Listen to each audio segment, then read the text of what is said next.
नमस्कार दोस्तों, मेरा नाम है विशाल और आज बात करते हैं हम संविधान की विशेषताओं की। चलिए तो शुरुआत करते हैं पहली विशेषता से। भारत का संविधान लिखित और सबसे लंबा संविधान है। संविधान को दो वर्गों में विभाजित किया जाता है, लिखित जैसे कि अमेरिका का संविधान और अलिखित जैसे ब्रिटेन का संविधान। ब्रिटेन के संविधान में ऐसा होता है कि जो सिचुएशन उनके सामने आएगी वो उस हिसाब से उनका संविधान वर्क करेगा। अब बात करते हैं भारत के संविधान की। भारत का संविधान विश्व का सबसे लंबा लिखित संविधान है। यह बहुत बृहद, समग्र और विस्तृत दस्तावेज है। मूल रूप से जब यह बना था 1949 में, तब इसमें एक प्रस्तावना, 395 अनुच्छेद, 22 भागों में जो विभक्त थे और इसमें 8 अनुसूचियां थीं। वर्तमान में एक प्रस्तावना, 465 अनुच्छेद जो कि 25 भागों में विभक्त हैं और 12 अनुसूचियां इसमें शामिल हैं। अनुच्छेद 395 ही हैं। तो क्या होता है जब उनको कोई संशोधन करना होता है तो जैसे 21A, 22A या 22B ऐसे ऐसे करके लगभग 465-66 अनुच्छेद इसमें हो गए हैं। ठीक, अब बात करते हैं भारत के संविधान को विस्तृत बनाने के पीछे 4 कारणों की। भौगोलिक कारण, भारत का विस्तार, हमारा भारत देश बहुत बड़ा देश है, इसके लिए हर प्रकार से इसको संभालना और हर किसी के लिए संविधान में जगह देना। और विविधता, भारत में बहुत ही विविध कल्चर पाए जाते हैं, हर जगह अलग अलग कल्चर पाए जाते हैं, बहुत सारी जनजातियां भी यहाँ रहती हैं, तो उनके हिसाब से संविधान को बहुत ही बड़ा बनाया गया है ताकि हर किसी को संविधान में जगह दी जा सके। अब बात करते हैं ऐतिहासिक कारणों की। इसके उदाहरण के रूप में आप भारत शासन अधिनियम 1935 के प्रभाव को देख सकते हैं। यह अधिनियम भी बहुत विस्तृत था। अब बात करते हैं तीसरे की कि केंद्र और राज्यों के लिए एकल संविधान।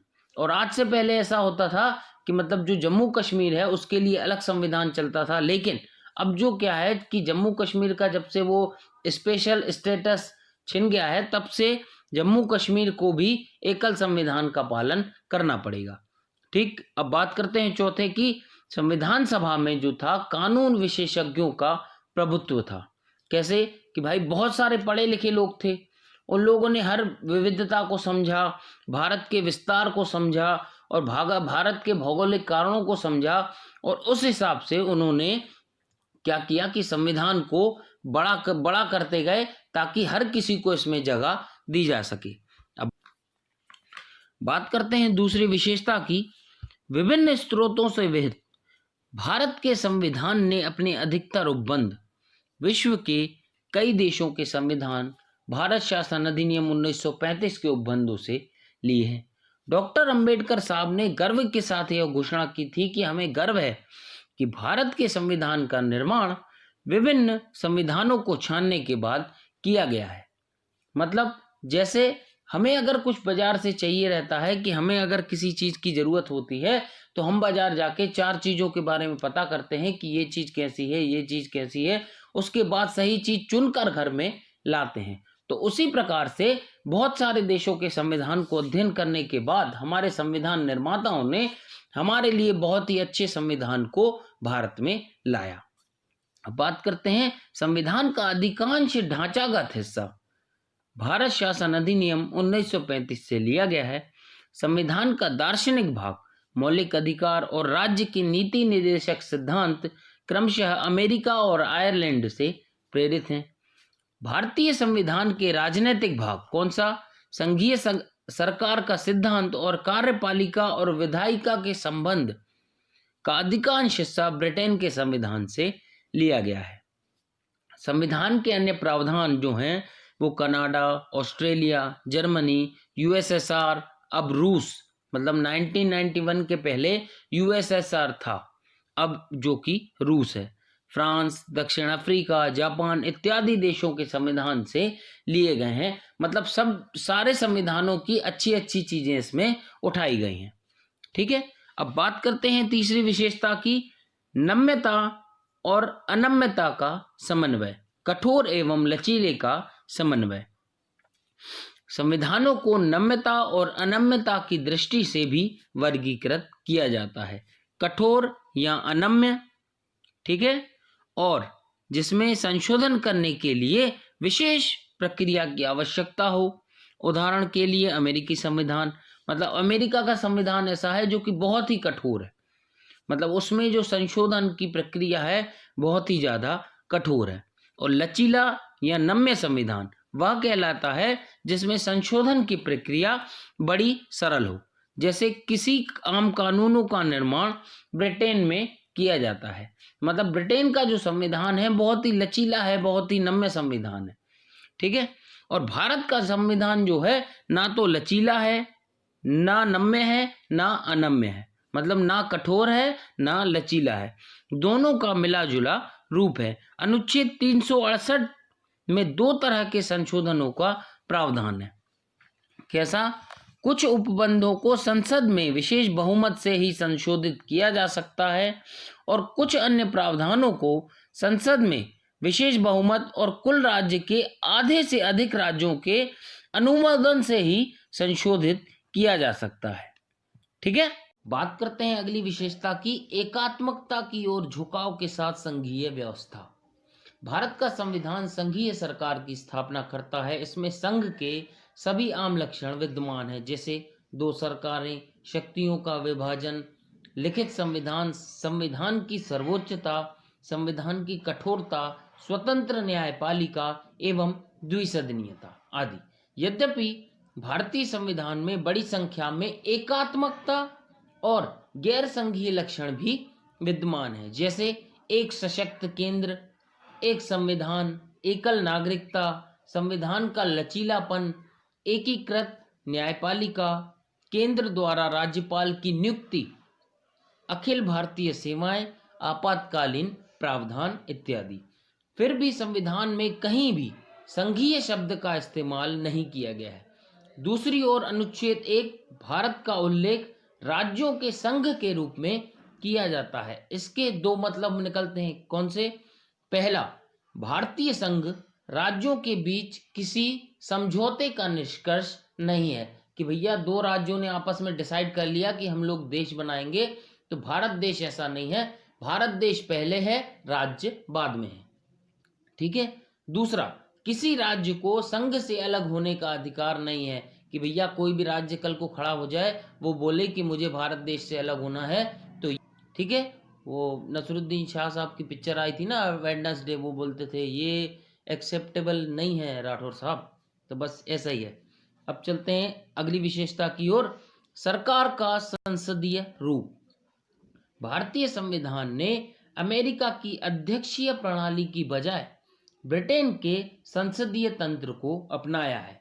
संसदीय व्यवस्था विधायिका और कार्यपालिका के मध्य समन्वय व सहयोग के सिद्धांत पर आधारित है, जबकि अध्यक्षीय जो प्रणाली है वो दोनों के बीच में शक्तियों के विभाजन के सिद्धांत पर आधारित है, ठीक है।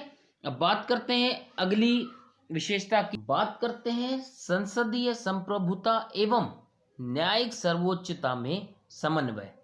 संसद की संप्रभुता का नियम ब्रिटिश संसद से जुड़ा हुआ है, जबकि न्यायपालिका की सर्वोच्चता का सिद्धांत अमेरिका के सर्वोच्च न्यायालय से लिया गया है। जिस प्रकार भारतीय संसदीय प्रणाली ब्रिटिश प्रणाली से भिन्न है, ठीक उसी प्रकार भारत में सर्वोच्च न्यायालय की न्यायिक समीक्षा शक्ति अमेरिकी सर्वोच्च न्यायालय से कम है। ऐसा इसलिए है क्योंकि अमेरिकी संविधान में विधि की नियत प्रक्रिया का प्रावधान है, जबकि भारतीय संविधान में विधि द्वारा स्थापित प्रक्रिया अनुच्छेद 21 का प्रावधान है।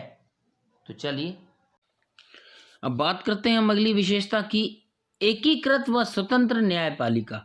भारतीय संविधान एक ऐसी न्यायपालिका की स्थापना करता है जो अपने आप में एकीकृत होने के साथ साथ स्वतंत्र भी है।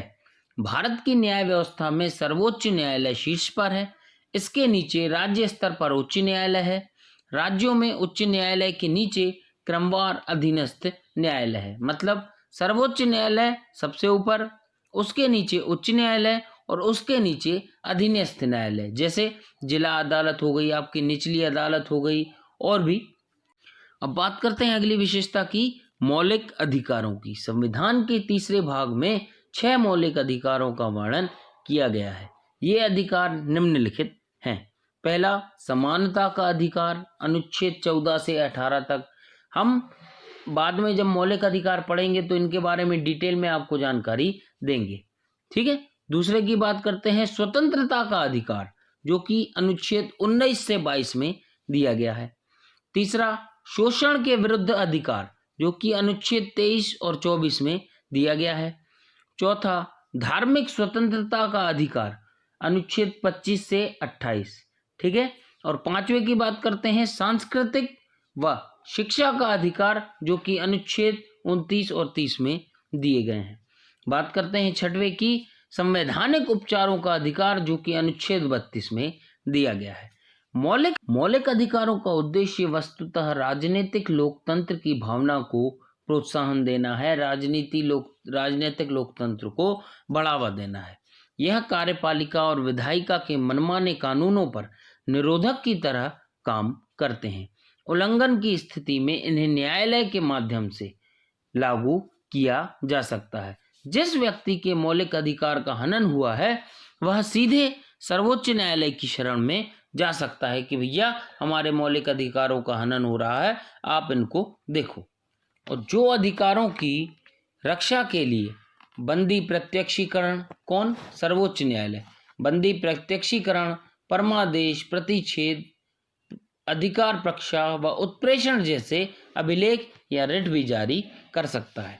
बात करते हैं अगले की, राज्य के नीति निर्देशक सिद्धांतों की। Doctor B R. अम्बेडकर के अनुसार राज्य के नीति निर्देशक सिद्धांत भारतीय संविधान की अनूठी विशेषता है। इनका उल्लेख संविधान के चौथे भाग में किया गया है, ठीक है।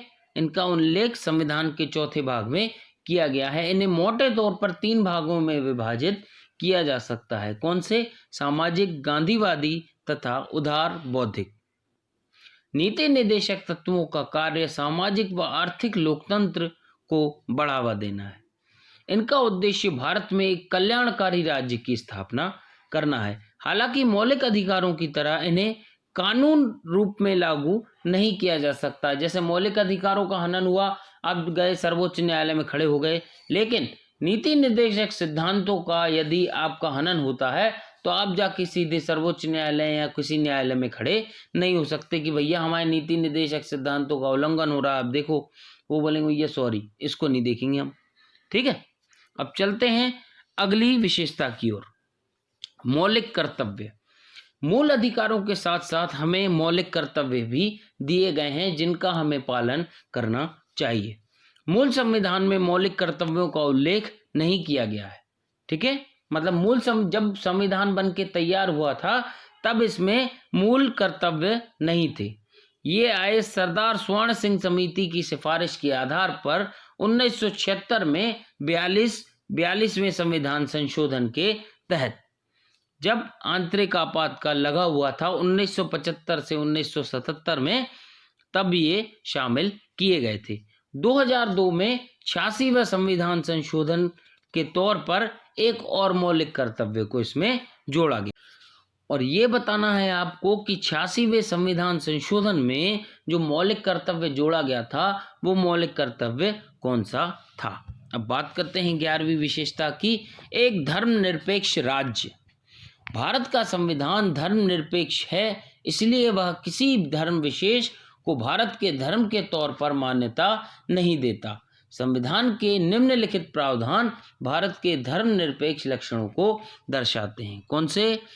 वर्ष 1976 में 42वें संविधान संशोधन द्वारा संविधान को प्रस्तावना में धर्मनिरपेक्ष शब्द को जोड़ा गया कि भैया भारत जो देश है वो धर्मनिरपेक्ष देश होगा। प्रस्तावना हर भारतीय की आस्था, पूजा, अर्चना व विश्वास की स्वतंत्रता की रक्षा करती है, ठीक है। किसी भी व्यक्ति को कानून के समक्ष समान समझाया जाएगा, चाहे वो कोई भी हो, चाहे वो प्रधानमंत्री हो, चाहे आम आदमी हो, चाहे कोई भी पॉलिटिशियन हो, चाहे कोई भी आम आदमी हो, समान समझा जाएगा। बात करते हैं 11वें की, धर्मनिरपेक्ष राज्य। भारत का संविधान धर्मनिरपेक्ष है, इसलिए यह किसी धर्म विशेष को भारत के धर्म के तौर पर मान्यता नहीं देता। संविधान के निम्न जो प्रावधान है, मतलब जो उसमें प्रावधान किए गए हैं, वो भारत के धर्मनिरपेक्ष लक्षणों को दर्शाते हैं। कौन से? वर्ष 1976 में 42वें संविधान संशोधन में धर्मनिरपेक्ष शब्द को जोड़ा गया। ठीक है। दूसरे की बात करते हैं। प्रस्तावना हर भारतीय नागरिक की आस्था, पूजा अर्चना व विश्वास की स्वतंत्रता को बनाए रखना चाहती है और उसकी रक्षा करती है। किसी भी व्यक्ति को कानून के समक्ष समान समझा जाएगा, उसे कानून की समान सुरक्षा प्रदान की जाएगी, चाहे वो प्रधानमंत्री हो, चाहे मैं हूं या आप हो या कोई भी आम आदमी हो। धर्म के नाम पर किसी भी प्रकार का भेदभाव नहीं किया जाएगा। ये लिखा है अनुच्छेद 15 में कि भैया धर्म के नाम पर किसी भी प्रकार का भेदभाव नहीं किया जाएगा। सार्वजनिक सेवाओं में सभी नागरिकों को समान अवसर दिए जाएंगे, हर किसी को पेपर में बैठने दिया जाएगा। ये लिखा है अनुच्छेद 16 में। बात करते हैं 12वीं विशेषता की कि सार्वभौम वयस्क मताधिकार।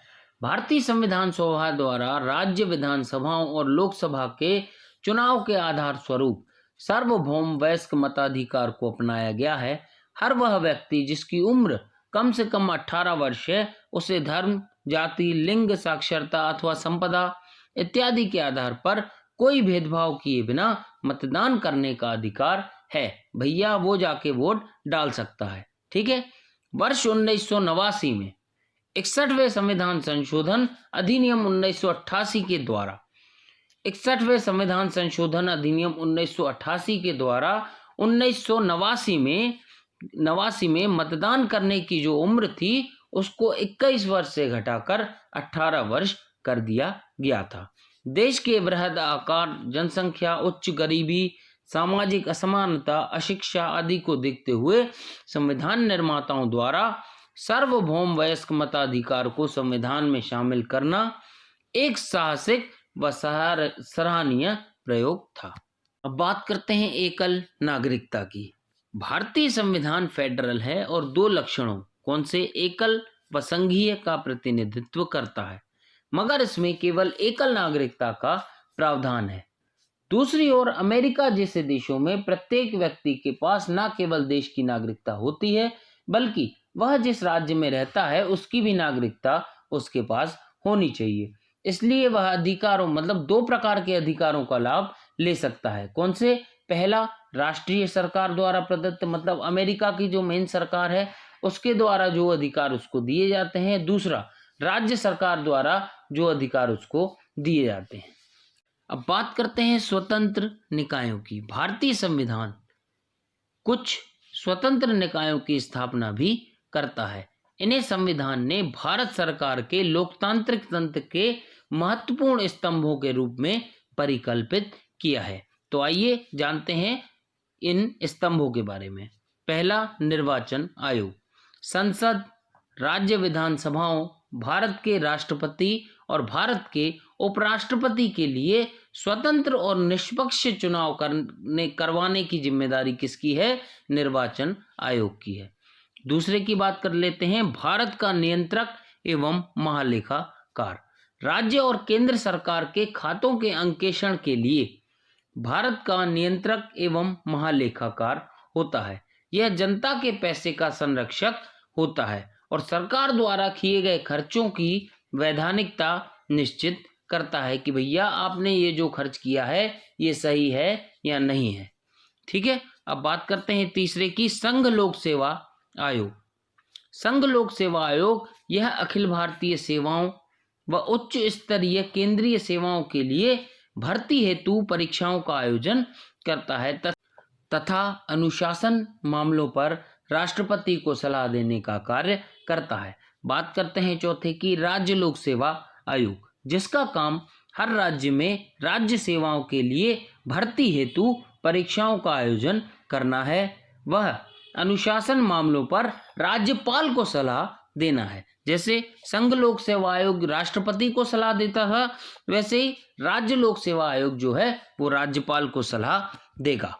चलिए बात करते हैं आपातकालीन प्रावधानों की।